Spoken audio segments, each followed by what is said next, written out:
Welcome, everybody. Glad that you made it. Glad that we made it. I'm Carly Logan. I'm with Summit 7. I work in the Compliance Services Division, working side by side with clients to help them become compliant. I have a background that's like the Forrest Gump of cybersecurity. I've just been in the right place at the right time. I've worked at DC3. I worked at the DOE Cyber Forensic Lab, Oak Ridge National Laboratory, and compliance is my jam. I've been doing it for 20 plus years, since 1992. And hopefully we can impart some wonderful knowledge from our two panelists. And Amy, if you'd like to introduce yourself briefly. Hi, everyone. Happy to be here. I want to say thank you to CS2 and Summit 7. These are always really wonderful forums. And I look forward to getting to know more of the people in the audience. I'm Vice President of CMMC for Coalfire Federal. We are both an RPO and a C3PAO. I have been literally in cybersecurity since before cybersecurity was a thing. I started off doing auditing work, doing internal audits for a very large accounting firm to help look for internal fraud. And then once the internet turned into the World Wide Web and people started using it to share information, it was kind of, my work took a trajectory of looking at, well, how is information sharing affecting the same sort of things that we've been looking at? And a lot of the controls are the same, it's just the environment that has changed, and here we are many years later looking at CMMC. All right, I'm Tony Buenger. First things first, I just realized, first thing I learned here at the summit was I need to get a new jacket up there. It's like, it seems like every time I'm the same jacket, so I need to get it. I'm going shopping tonight, so. I'm Tony Buenger. I'm with SecureStrux. We're C3PAO, and we're RPO as well. Like you, when people ask me, how did I get into cybersecurity? I said, I did not. It got into me. Back in the late 90s, we found out we were having breaches of our networks and didn't know why or how it happened and didn't have any kind of standards out there. So it got into me, and I was in the Air Force at the time, and we had a breach. We had root access from the Middle East. And I at that point, when I'm briefing 4-star generals in the Pacific region, I realized I'm not going to let that happen to me again, or at least being unaware like that. So I go way back with cybersecurity, and just like you, really grew with it. I've been in OSC. I see my Auburn University brethren are here somewhere. It's hard to see out there. Looking forward to chit-chatting. There you are. There you are. I started out here at with the CMMC in the fall of 2019 with Auburn University as an OSC. Learned a lot there. Then went on to go to work for Redspin, help them with becoming an authorized C3PO. Then when that, as Matt mentioned, had a pause, the tea leaves said that I need to go off and do something else while that pause is ongoing, because that was all I was doing. So I went to SecureStrux, and at the same time worked with them for 18 months to prepare them to become an authorized C3PO as well. So I guess I'm in a unique position where I've gone through it twice and passed it twice. So glad to be here. Great, and we are so glad to have you. When Matt was talking, he talked a little bit about that little sneak peek preview that we got into the thinking about where the program in 2.1 might be going. And it was, not for public release, but just going to share a couple of little tidbits about what potentially could be coming down the pike. They provided some additional clarification about what an external service provider is, and it was inclusive of a managed service provider, managed security providers, MSSPs, and then other orgs that are handling the OSC's CUI, or a new term they introduced, security protection data. We Googled and even asked ChatGPT what that is. Not known yet, but to be determined, I'm sure. So a new definition actually will provide some clarity if that goes through. So that's good. It looks like there's going to be changes in 32 CFR 170, and it looks like these definitions are going to be part of that as part of rulemaking. and understanding where and we use all these terms, right? OSC is the organization seeking compliance. What the organization is doing and what their managed service providers are doing and the security providers and database providers and all the various types of third parties that you have, it's really important to understand where they're going to fit into the scoping and then therefore what requirements they're going to have for compliance. At the moment, they can, according to this, they will be able to get CMMC compliant, but it also stated that they're going to be certified to the same level that they're supporting the OSC. So if you're an MSP and all you're doing is providing support for FCI and CMMC level 1, then the expectation is you too will be CMMC level 1. As I read and interpret and understand it, y'all might disagree, which I love to disagree, so catch me later. And if they're supporting anybody with level 2 or level 3, they have to be at that level. So that was important information to know. It just makes all the scoping that you do that much more important. So I just want to lay the foundation of that a little bit.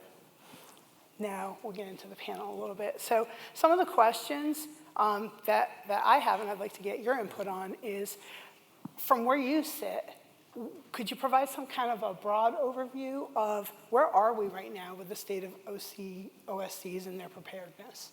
Do you want to go first? Or? I can go first. From what I've seen, I've been working with OSCs for, since 3 years now, 3 years. And they're all over the place for various reasons. Probably one of the most common themes I've seen is they're all trying hard. I mean, they all really want to do the right thing is what I've found throughout. And it's a combination of a few things. One is they don't know what they don't know. You've heard that before. And they also know what they don't know. Okay, so don't ask me to repeat that again. But really what that means is they think they know what they're, the path ahead, and they'll go very far down the path, down the wrong path, was what we find many times. And they'll say, look, we're ready to go. We got an SSP here. We have all the artifacts ready to go. But then you realize that they started off on the right train, at the right train station, but went down the wrong tracks. And that's where we help them as consultants. We help them get back on the right track. Because it can be confusing, the CMMC world. And Matt, you did a great job on the 201 lesson there on the first couple of slides on really why is it so difficult, let alone, the slide, what do we still need to know? That will always be there. What we still need to know will always be there. It doesn't matter, CMMC 3.0, 4.0, 5.0, you're always going to have that uncertainty. It's really making sure that you have control you keep control of what you can control, and you bring in the help where you need it. That's what I've found. We're seeing over the 3 years, I've seen improvement, thanks to forums like this, CS2 forums.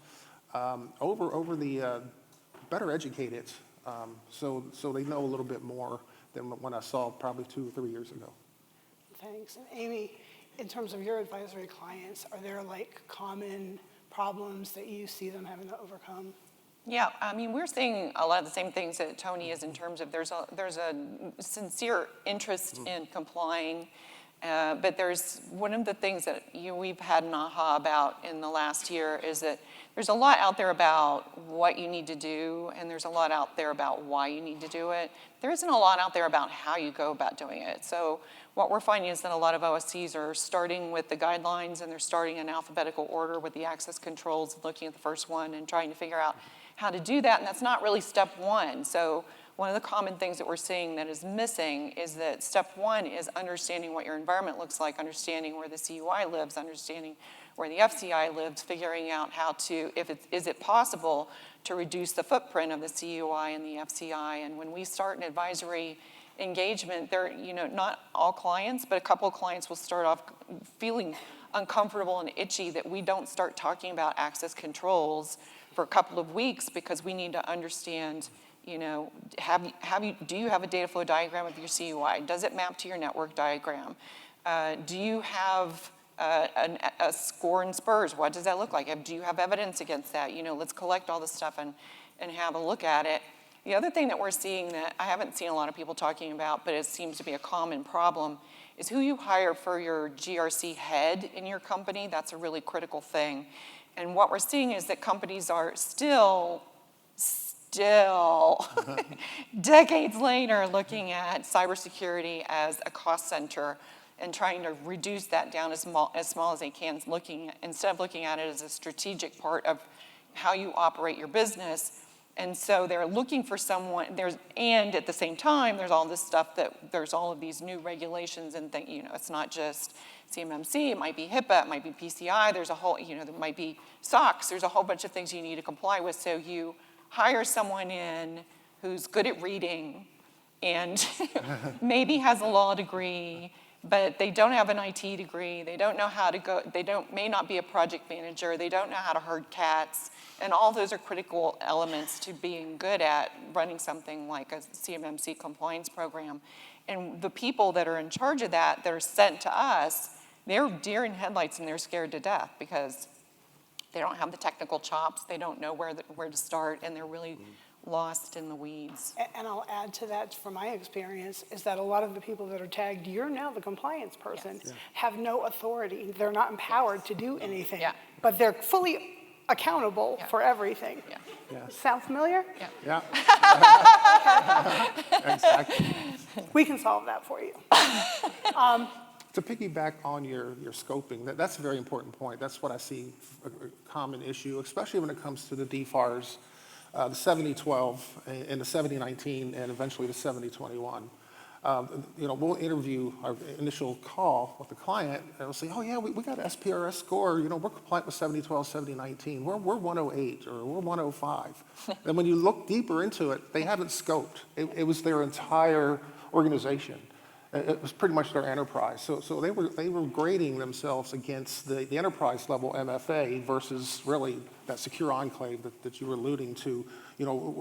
Where's that enclave? Where'd you scope it down to protect just CUI, not the entire company? And then they have an epiphany there, and they'll call us in, and when we do an assessment, just as you said, most of our time spent on scoping. So they understand the scoping. And, just quickly, scoping what? I mean, a lot of people don't know what CUI is and they don't understand their environment and they're afraid to ask too many questions about it. One of the things that our team has done, Tom Sunderland and Jason Polari from Coalfire Federal back there somewhere, hey. They are so creative and innovative, and they came up with the idea that after explaining these are the parameters, this is who's allowed to create CUI, this is how you mark it, that, going through that 1,000 times, and then somebody missed the meeting, and so we're coming back. So for the clients that we work with, they made videos on that. So you can watch it as many times as you want, not be embarrassed about the question. Just the basic stuff about what is CUI, how, what do the markings look like, where, just not specific to their environment. We do all the hand-holding for the stuff that's specific to their environment, but there's so much that's misunderstood just about what are we looking at here? Well, and then to go to the next step, so that's kind of the state of affairs. You guys are in this every day with a broad range of clients, small to large. With the OSCs that you work with, how many are relying on MSPs, and what is sort of the makeup of those MSPs? I don't know if I can put a percentage on that, but I can use the term majority of them because they are SMBs, small to medium businesses. And when you mentioned, let's throw this over to the compliance person, well, they're also going to throw it to the IT person for technical implementation. They might throw it to human resources for the personnel security, but who's going to do that work? The IT person is also the cybersecurity person, the guy who manages the coffee fund and things like that. So, so they do have to get help for that. So what I'm seeing is the majority of them are relying on MSPs, and for the majority of the services that's required. Even the non-technical areas as well, facilities, the physical security controls. Sometimes you're also throwing that over to MSPs as well, and so you're relying on them physically secure that CUI that they're handling, storing, processing, transmitting for you. Yeah, and that's a really good point. When a lot of people think in terms of a managed service provider, you think of something like a Summit 7. You've got your managed enclave, and it's in the cloud, and there you go. It's all kinds of flavors and variety, and I'm sure you guys see a broad, the boots on the ground and all of that. So what are you seeing over it? Yeah, just very quickly, I have the great fortune to have come to work recently at Coalfire. I've only been there for about 6 months, but they're well known in the FedRAMP environment. So we do work with a lot of very large companies as well as small, medium-sized companies. And it seems to be size dependent. I think really large companies have their own internal everything, their own SOC and everything. So it's definitely the smaller you get, the more dependent you are on outsourcing, and that's been what we've seen. And the smaller companies are really not working with managed MSSPs. They're working only with MSPs. And so there's another whole concern. That is a great concern. We may table that for right now and circle back to it, but I will just make one pincushion note there. If you think that your MSP has got you, you don't know exactly perhaps what they are doing and what they are not doing, and what they are not doing could get you. So we might circle back to that. And what they say they're doing is not necessarily what they're doing, and that's not necessarily subversive. It's that when you go into a meeting to vet an MSP about what they can do, they send the sales guy, they send the person trying to represent. You're not talking to the tier 1, tier 2, tier 3 support about the fact that they use the same password to log into every single client's environment. And Tony, what are you seeing in the way of the MSPs rising to the challenge? So all of a sudden there's a demand, and it may not be the case, but it almost seems like MSPs were an afterthought in this whole process, right? Everybody else is trying to get compliant. Oh, so we need to get the MSPs compliant too. How do you see them responding to this challenge so far? I think the response has gotten better. I'd say between 2 and 3 years ago, I was seeing the deer in the headlights look from MSPs, and that was through clients. So we were consulting with OSCs, organizations seeking certification, and they're relying on MSPs. But we would look at the clients, the OSC's SSP, and it didn't mention the MSP at all. And well, folks who are astute with the SSPs realized, well, that's not a compliant SSP because they didn't have inheritance in the SSP. They were just saying it's being done. And I was on the phone call when they brought on that MSP, and the MSP was like, what do you mean I'm a part of this CMMC ecosystem? No, but they really did. And they said, well, we need to get back to you. We don't do SSPs, and it's going to cost you a lot more money. Okay, that's fair enough. But they didn't know what that involved at the time. So it was very, very early. So we got pushback from this one example I want to use because that was an extreme example that we came across. And when you look at it, I previously mentioned that some of these MSPs are taking on almost the entire set of CMMC practices because this was a small company, 10 people company, and there's no way that they could do even some of the let alone the technical controls that you mentioned, access control, IA, and AU, SC, and those type of controls. They also didn't have the capability to meet some of the non-technical controls. So what does that mean for the MSP? How far does the MSP need to go in that situation? Pretty far. So it goes back to your, I think, previous slide where do they need a full level 2 CMMC? Well, at some point, they're going to have to meet all those controls requirements. We haven't talked 171 alpha. I brought that up just for Jacob. All 320 assessment objectives. And in this particular example, there was well over half, probably 70% that MSP was required to do, because when you face it, they're really an extension of that OSC of that company. So they did come on board, and it did cost more money because now they had to realize they got to meet the CMMC requirements. So they had to bring out that CMMC assessment guide for level 2 and learn. So that MSP had to learn. So I want to park here for just another minute. other challenges that you find with MSPs that you've encountered, I'll throw out a couple, and if you want to grab on, great. If not, we can keep moving on. But some of the things I've seen is the MSP wants to jump in and help, but half their staff are foreign nationals. They're not even they're going to have to like let people go and hire new people just to be able to meet some of the minimum requirements, or they know that their backup solution is completely not going to be compliant, but the cost difference to have to jump into some FedRAMP cloud or something is going to be astronomical. Right.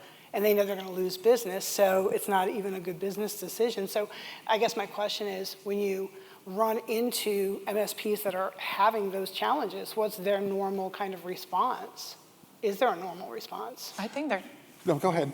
The response that I'm seeing is that there's so much reliance on MSPs by so many companies across the board that a lot of them are just saying, we're not playing. Yeah, I've seen that. Like, this has been fun. I have a lot of other customers. Right. Good luck. Yes. Yeah. And I've seen one where a lot of MSSPs, I'll go MSSP, and we can probably get MSP as well. I'm glad they got that distinction. They're two different things, where you can tell they were built from the bottom up. Joe, Johnny, and Angie, they're all good at this. Yeah. And so we can be an MSSP.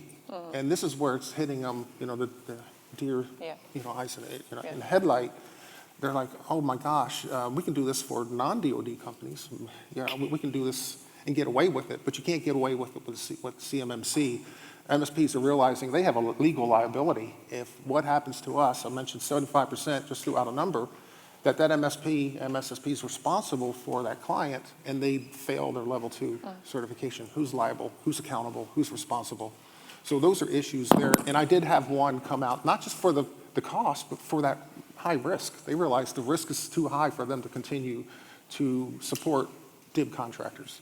The other thing that I'm seeing is that for MSPs and MSSPs, some of them are looking to reevaluate their processes in the way that they go about doing things. For example, data collection. Do we have to collect full sets of data, or can we just collect metadata? And then if we just collect metadata, then how do we vet the documents that are being sent to us and making sure that we're just collecting metadata? So there's a process improvement opportunity for MSPs and MSSPs too.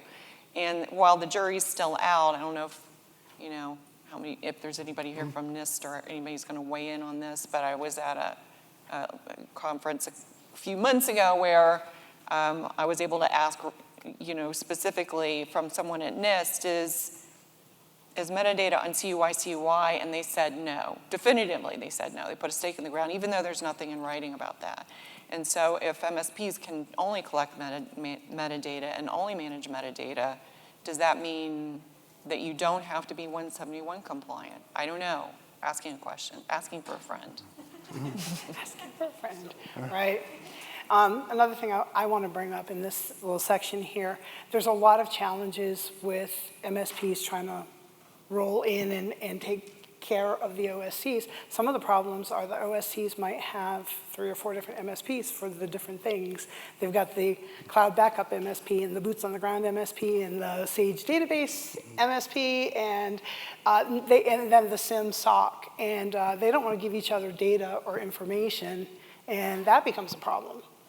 That's like a type of thing that I see. Or, well, I guess I'll just leave it at that. But I guess my question was going to be about that, or my comment is, when the MSP does get to that point where there's too much, we're not playing nice, this isn't worth it, or whatever, and they decide to not go in, but the company, the DIB company, has had the same company for 10, 15, 20 years, and they need them, they rely on them, they know their business, but like they know their business, their whole network and all of that, and the people running the business do not know that, and they need them, then there's, then what happens? I see people staying with the same old, even though they know that they need to be compliant. Like they're taking that on as a business risk, and I just want to just say, False Claims Act, That's a thing. The way that you phrase that is really interesting and really important distinction, is that people want to know that they've got people in their lives that have integrity that they can trust. And so you're working with Angie and Joe and Bob about that you've known forever, and you know that they're not ever going to steal your data or do anything, and you don't want to leave them, but they don't have the level of sophistication that you now need for your DoD contract. And another thing is those MSPs are trying to do security-related stuff, but again, if they're doing it on a shoestring and trying to figure it out on their own, they're not necessarily going to be able to get to the level of sophistication that they need to on the security piece. So there's pain points for everybody in the ecosystem around this. Absolutely. And MSPs are one of the biggest ones, Yeah. For sure. Okay, well, that was great. So we've discussed some of the challenges, and there are many, but I would like to know, what are your OSCs asking you? So from the advisory standpoint, or even the assessment standpoint, if somebody is not meeting, you got the not met, then they have POAMs, and then it's now what? What do we do? What do we ask for vetting these? What's that look like? Yeah, part of our gap analysis we do with them is we start with the scoping, of course, and helping them define CUI and scope it and isolate it appropriately and protect it. Once we do that, then we look at, what are they missing? Where are their gaps? And we build them a roadmap based on those gaps. And we will tell them on the roadmap, here's the things that you need to fix. And we have a discussion, can you fix these organically, in-house, or do you need to outsource that to a managed service provider? And most of the time, we will get that, we need an MSP. And that's where we would recommend to them, some trusted MSSP companies out there that they can go to. Now, we'll help them as an advisor.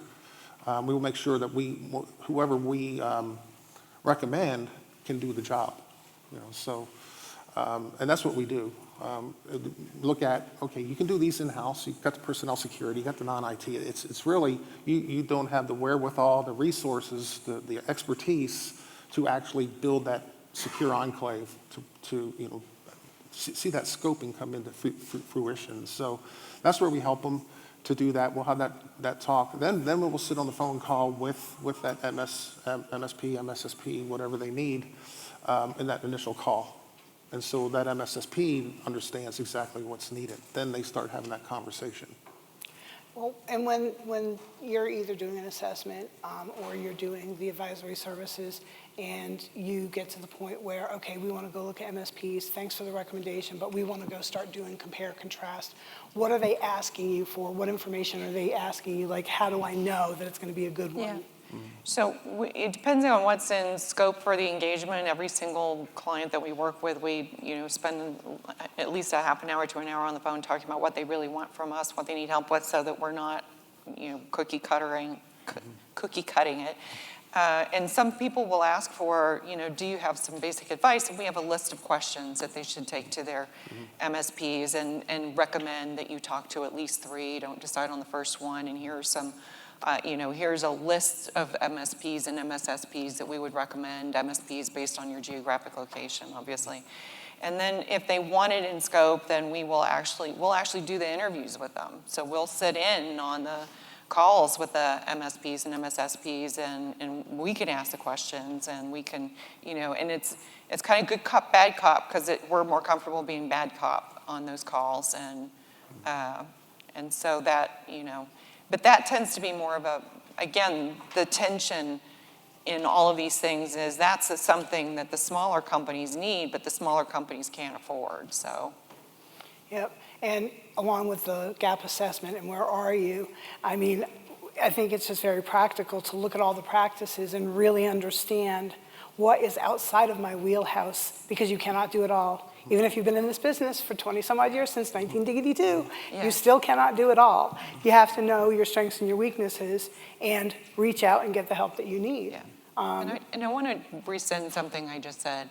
I said the smaller companies think that they can't afford it, but they think they can't afford it. What they really can't afford is to be part of a breach. And it's important for the small companies to know that they are the entry point into the large companies now. because the expectation is that they're not going to have the robust security controls in place that the larger companies are. And it's really, can I use a really simple scenario? Please. This actually happened. This is a really simple scenario where an engineer decided that they wanted to take more engineering classes, so they went to an educational, online educational thing that wasn't very well protected.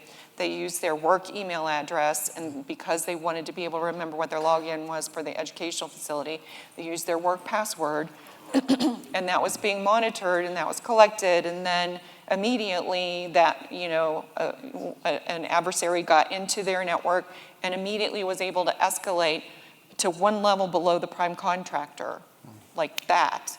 Because they had, once you're in someone's email, you've got all their contact information, you've got their calendar information. It's very easy to, and if you don't have the right controls in place to keep, privilege access under control, and you can escalate, if you know what you're doing, you can escalate into an administrative account very quickly because there isn't the right effective controls in place. Then, it's, and on that note, I just want to take one more quick tangent. It's really one of the things that I really like about our approach to helping people understand the how of CMMC is that it's how the controls work together in tandem.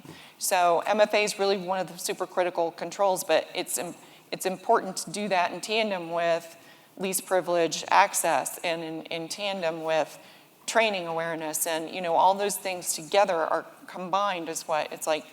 Dressing for winter in New England, you have to have multiple layers of security to really be protected. Well, and I'm going to park here a little bit too. So I know in the assessment world, there's a scramble for the MSPs to provide the correct documentation to show what they do and the evidence that they're doing it, or to have all the validations that they need for the services and things that they have. I'm just wondering if you can sort of ad-lib a little bit of what you see as maybe a competent MSP in the assessments that when they show up for a mock assessment or a joint surveillance, or just you're doing the consulting with them, what kind of impresses you? What makes you think like, okay, this one's kind of got their act together? First thing to look for is just as if you're looking at an OSC, does this MSP have an SSP dedicated to that client? And with a well-documented SRM. I found SRMs, I wish they all only needed the Microsoft placemat. That's easy, right? Microsoft placemat is one of the, that's well known. If you're working with GCC High, you got the Microsoft placemat, that gets you very far. But there's other areas, it's non-placemat. I'm gonna interject just a little bit because not everybody in the room is at the same level of, dealing with this for a couple of years. If you get a cloud service provider who's FedRAMP authorized like Microsoft, they will have a customer responsibility matrix, and that basically says, we got you on the back end. We got the infrastructure, we got the physical security for our data centers, we've got Wi-Fi because it's a cloud, all those things. And then the rest of it is what the customer has to do in order to meet that FedRAMP compliancy. You may not even realize you don't just get CISO after CISO. Oh, we're compliant, we're FedRAMP. But they're not looking at the customer side of the customer responsibility matrix and all those things that they need to do to make it so. And then once you break that down to the next level, this is what Tony was talking about, and then it's the shared responsibility matrix. So of the customer side of all of the things, what are you partnering off with? You're, as the OSC, still accountable for everything, but the MSP or the MSSP or the database administrator or whoever you're using, boots on the ground, are going to share the implementation of those things with you, and that's the shared responsibility matrix. And if you don't have that, well, I don't know. Then you can't define, you can't go any further, you can't scope, you don't know where the COI is going. And if the MSP doesn't know that, then I would not have confidence in them. And I've had an MSP tell me, oh, we'll get it to you, we'll get it to you. You don't have it yet. What's taking so long? And if you're an MSP with multiple clients, there's going to be SRMs tailored to each client, depending upon what services they're providing to each client. They're not providing the same service to each client. It's almost like a menu, what do you call that, a la carte. I don't know if you've experienced that, but this client over here, 70% is outsourced to the MSP. This other client, maybe it's just 15%, but you need an SRM that appropriately states that. And it should be documented in the SSP as well, who's doing what. So, the SSPs that I provide, the template I provide for clients is a little bit more detailed than you might get that CUI template off the internet. It's got a little bit more information in there that clearly shows who's doing what. Who's inheriting hybrid controls, system-specific, the standard NIST terminology is in there. And what's the frequency of review, not just for the OSC, but for that MSP. How often are you reviewing this? Because you said you're responsible for this in the SRM. It's going into the SSP, which is the client's SSP. Are the MSPs showing up to the interviews for the mock assessments or the actual joint surveillances, or do they have representatives there throughout? I'm seeing more and more of that. Like I said, about 2 years ago, getting the hands off. No, we don't need to be in those. They're not going to interview us. We're not a part of your assessment or certification. How's that assessment go? Yeah, it didn't. It didn't. And that's where the OSC would start pushing on the MSP. So you got to be involved here because you're one of us. You're representing us. You're representing our brand name, our reputation. Right, because the OSC is going to have unmet controls if they can't answer how it's done. Exactly. And the MSP or the MSSP or whatever external provider has not provided them that information. Right. Other things I kind of put in the little the word cloud up there. Do they have their own SIM? How are they handling their own business? Yeah. What are they doing on the inside? Yeah. Are they using their BYOD laptop to log into your portal to go do your administration? Do they have a change management process in place? What are their policies and procedures? What's their security awareness training? Are they doing attestation? Do you see that a lot where the MSP will do some sort of attestation that on the back end they meet these things? Or not what's proactively. That look like? No. Not proactively. No, I can say, yeah, not proactively. That's a good way to put it. So then if there's not something authorized in writing from the MSP to the OSC, where does that leave the OSC in really being able to validate the met, not met? Right, if they're not doing that, they're not meeting the CMMC practice, which is in the CA. They're not meeting that practice if they're not doing their continuous monitoring. But they might come into interviews for a mock assessment or joint surveillance at this point. No certs, right? I've been seeing more and more closer relationships lately, the past year with that. They got a good working relationship. And when we're on a call with our OSC, they do have the MSP representation on there, and they tend. It's almost like you're talking to if they were on staff, So. And I'll tell you from the Summit 7 perspective, what I've been seeing, because we're working with a lot of clients on their compliancy, is they may maintain an MSP for the boots on the ground, for the guy that I know next door that's going to help me do these things, and then use a bigger MSP for the cloud stuff or the things that guy can't handle. And that seems to be a kind of a good balance. Right, yeah. Can I add something cheeky? You guys covered this so well. My only addition is going to be, when you're looking for MSPs to vet, you might want to look to see whether or not they've won awards, throw great conferences, have cyber evangelists, and have great stickers on them. Hire this lady. Yes.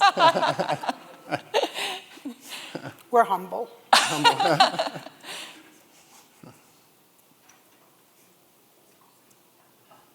What's next? What are we doing? Well, Abracad. I'm going in the wrong direction. That's what we're doing. Going the wrong. God, give me the technology. Okay, the last question that I have for you guys is the joint surveillance voluntary assessments. What are you seeing in terms of how the MSPs are stepping up, how they're making it, breaking it? Are they being POAM'd? What's happening? Just in general, and really just in general, what you're seeing with the joint surveillances. Well, in general,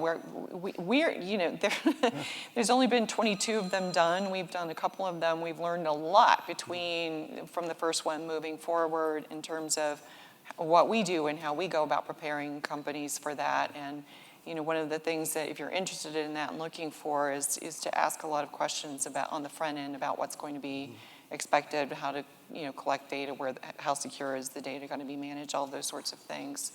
But we're working really hard to try to make sure that we not only have, the technical requirements covered, but that we have people who understand what you're going through and know how to talk to you and know how to make you feel comfortable throughout the entire process. We're also seeing a lot of variation in the DIBCAC teams that show up. There's a lot of difference between those, and we're trying to do a better job of advising the OSCs that you know, who you might need to bring to the interviews, and that your MSP should come in, and that these are the controls where they would probably be most applicable, and so you might want to schedule them for these days at these times for that portion of the engagement. But they're pretty good about getting the people there that need to be there.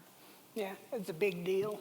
I feel like it's our responsibility to make sure that we communicate what they should expect better. Yep. I'm curious about the question that you asked. I'm going to just go one further about the different kinds of DIBCAC teams that are showing up. I experienced that in my previous life, and I'm just wondering kind of what that means, like what you're seeing. Well, they vary in size. They vary in how involved they are. They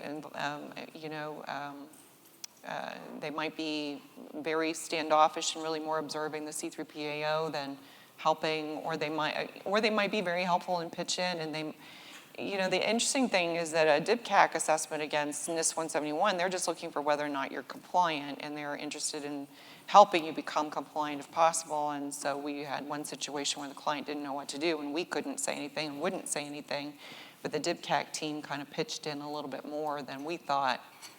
Wow. They probably should have, but it was a situation where the client got what they needed to comply, so that can't be a bad thing. But Right. Anyway. Yeah, interesting. That was on a JCS? That was a JSVA. JCS? That was a joint surveillance. Hey, just a reminder, everybody, the people who are virtual registrants can't hear you unless we have a microphone. If anybody's got a question, we'll bring a mic over to you. Thanks. We'll walk up to you. Raise your hand. Are there any lessons learned from the joint surveillances that are going, any wisdom about that, or? I mean, I would like to see more companies do it because I feel like there's a win-win for them. There isn't real 100% clarity that a 110 score for a joint surveillance is going to automatically roll over to a CMMC score, right. But there's the expectation that wouldn't happen. I think if we got clarity from the authorities that that's absolutely going to happen, we'd see more companies signing up for it, which would reduce the backlog for the certifications. Yeah, absolutely. Yeah, I agree with that totally. All right, so we have 2 minutes left, so I guess we have 17 minutes for Q&A. Turn me on. Here we go. Hey, Carly in the back right here. Turn right and to the right, to the right. To the left, Hollywood right here. lights. Here we go. There you go. Awesome. So we have 15 minutes left for Q&A. Okay. So we've got quite a bit of questions. This one is from the live stream, and hope you guys are ready for a spicy one. So here's the question. Please help. My boss told me to report a perfect SPRS score of 110. I haven't heard that before. Would you recommend bringing in a third party to help? That's habanero spicy. Tony? Yes, yes, and yes. You want that, regardless if it's CMMC or not, whatever regulatory compliance requirement you have out there, HIPAA, GLBA, GDPR, you really do need an independent assessment. And going back to, you don't know what you don't know, and you know what you don't know. I think I said I wouldn't say that again, and obviously I can't say it again.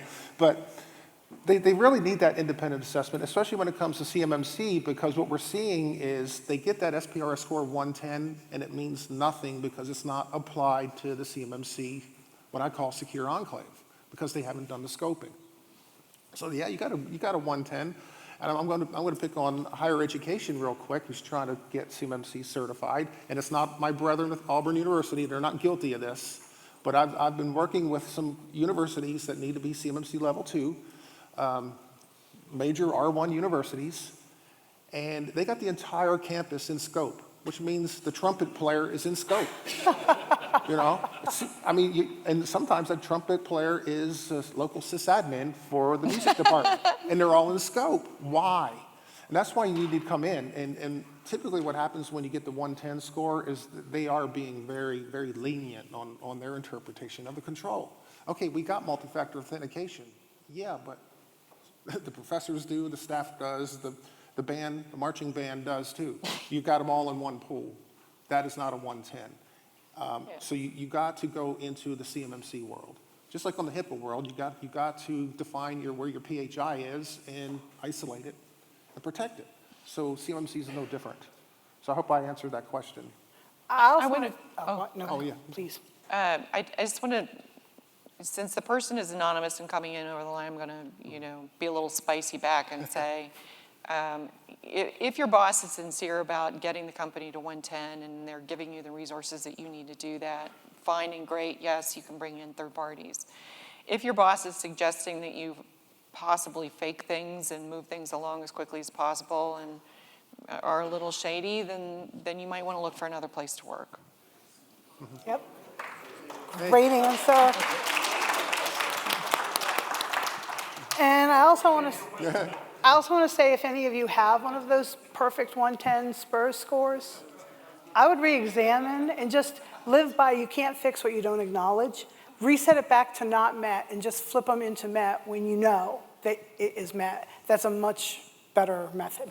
And if you go into the PIEE and the SPRS, there's a toggle switch. Is this score based on your enterprise or your secure enclave? Just make sure you know what you're measuring here. It's okay to have a 110 SIPR score, SPRS score on your enterprise side, but it's not going to meet your CMMC. Okay, here we have a question. Yes, Scott. We've heard a lot about managed service providers and MSSPs that aren't doing well. What are the commonalities among the ones that you meet that are doing well? And what RMM are they using? So they've got the right resources. They've got a good team that's putting things together. They've spent a fair amount of time looking at all the things. They have,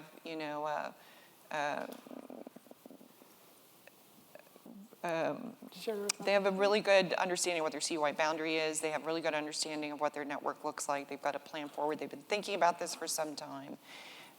They have a controls matrix where they have an understanding of they have some way of organizing their controls their evidence against their controls, and they feel like they've got a good story to tell. So one of the things that we do when we're doing advisory work with clients is that we tell them that our goal, again, being cheeky, is to have you not talk to the assessors any more than possible during an assessment. And so you basically want to write a novel about what you've done to prepare.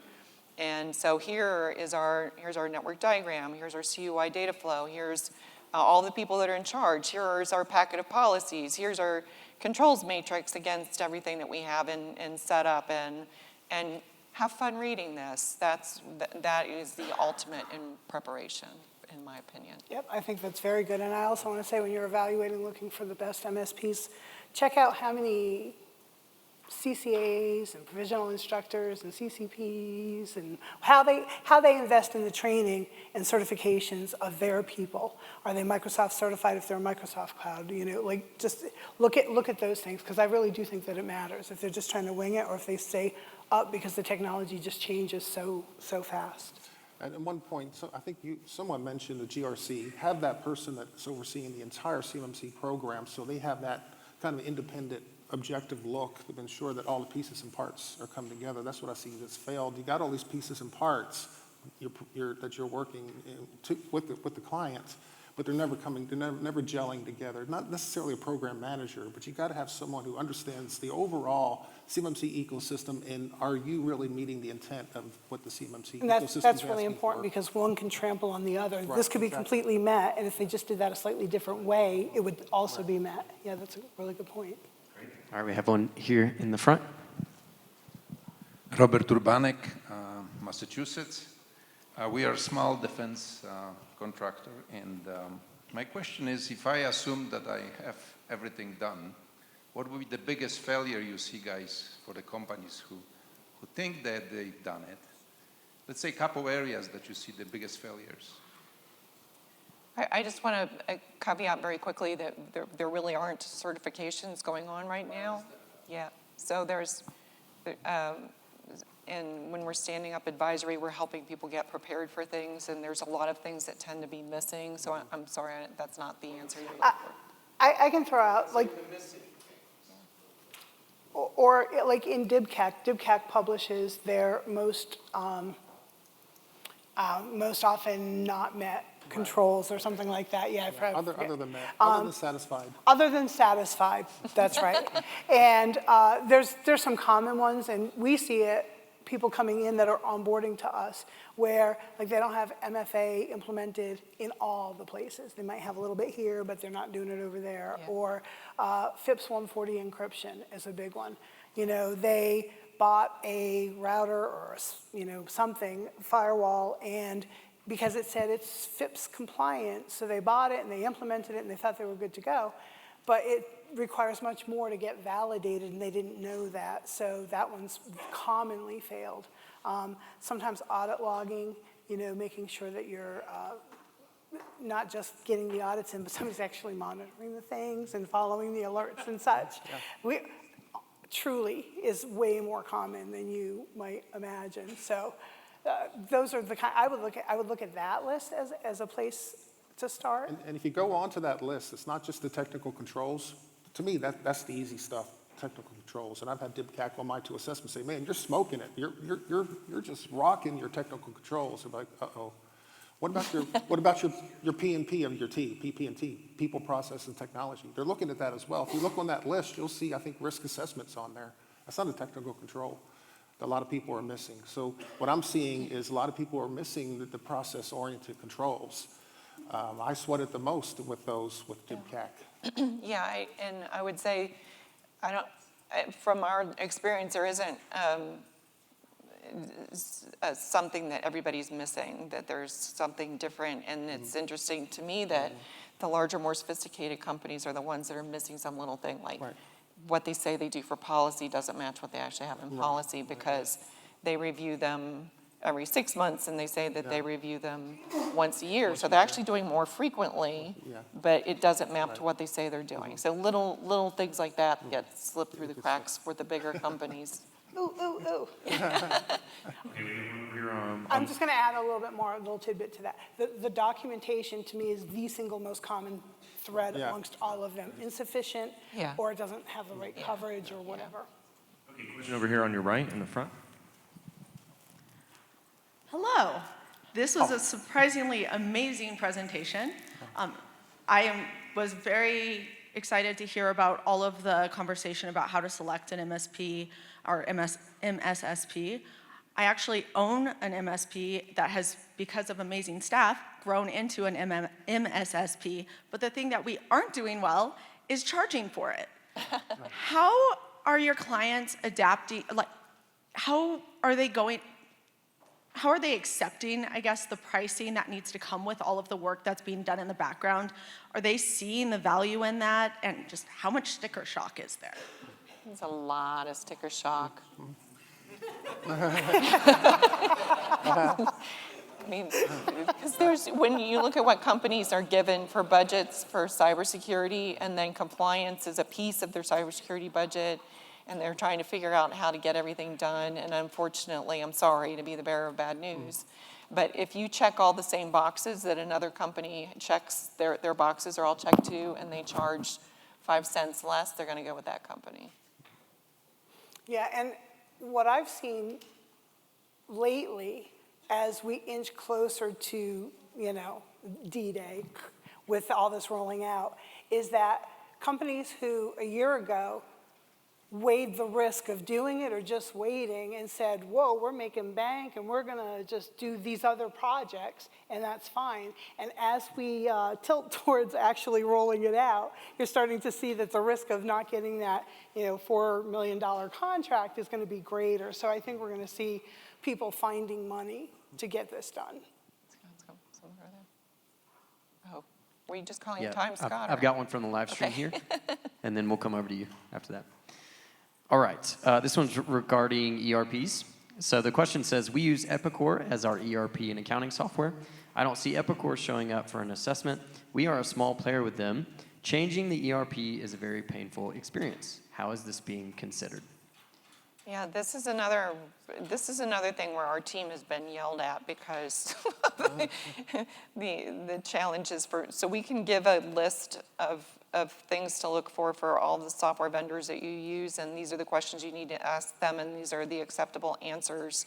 But whether or not their current, ERP has got its tentacles in every single part of the organization, and if it's not compliant. And so one thing you can do is you can try to scope down how you use that, and maybe you could put the ERP system out of scope for your CUI and your FCI and your ITAR and all that. So that would be step one, is can you take that out of scope?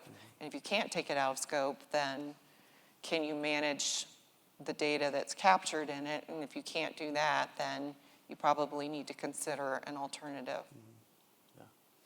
Yeah, and with the scoping, that's just really common. People, when they scope everything, they're not really thinking about, does the CUI need to live there? And I'll add one more to that. Do we even need to collect the CUI? Like, is there a reason we have this? Right. Should ask that question Right. too. Right. And you can de-scope a lot that way.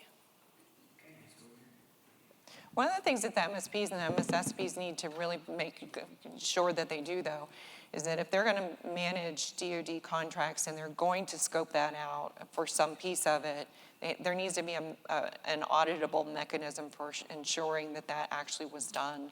Because if the client says, I'm going to take CUI out of the data before we send it to you, and they're not doing that, everybody's in trouble. Yeah, that's a really good point.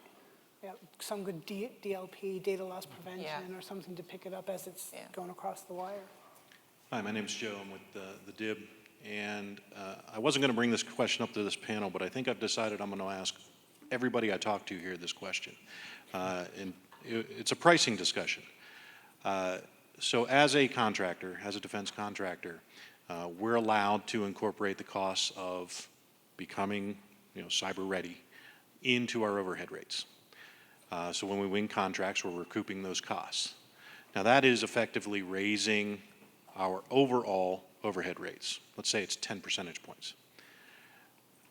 Are you seeing, and I encourage everybody to find me over the next 2 days and give me your perspective because I'd love to hear this. Is anyone seeing pushback or any reaction in contracting as a result of the increase in overhead rates? Good, bad, ugly, anything. Is there any reaction to this? And are the contractors having to explain to their PMOs, hey, our rates, our audited rates have gone up because of this? And then you look at DIB contractors that are sitting, half in the DIB pool and half in the private pool, and they can't charge their overhead rates, split between their private sector business or their defense business. So they're charging their defense rates across their board, and depending on their level of involvement in the DIB, those are the folks that are saying, I can't do this to my existing private customers, so I can't charge them an extra 10%, so I'm going to drop out of the DIB. But I'm really interested to hear everyone's perspective on, are they seeing a response to that expected increase in overhead rates? Okay. Yes, there is, and I don't know if you're on LinkedIn or follow Allison Giddens, but she's talked a fair amount about that. She's president of a manufacturing firm that's part of the DIB, and she's got some really great analyses on all of that might be helpful to you. But one of the things that the little glimmer of hope is that there's a new DFARS clause that came out this summer where if you are looking for contractors to work with, what you are now expected to make the risk part of your decision making. You have to show that you've looked at that company's SPUR score and picked a company that is doing well in managing their compliance with 171. And so if I were you, I would showcase that as a part of all of the proposals that you bid on, and then maybe showcase that you're, for the contracting officers that are going to be paying attention to those clauses, that you meet that, exceed it, and this is the reason why you're, might be a little bit better. But it is unfortunate that we're in this in-between phase right now where not everybody's compliant, and those that aren't even trying, the cost for them is lower. So it's, That's a good question. yeah. Well, we're a little bit over, and thanks everybody for kind of sticking in there. It was awesome. Thank you so much to our panelists. You were just brilliant. Yeah, let's give I them a round of appreciate applause, it. everyone.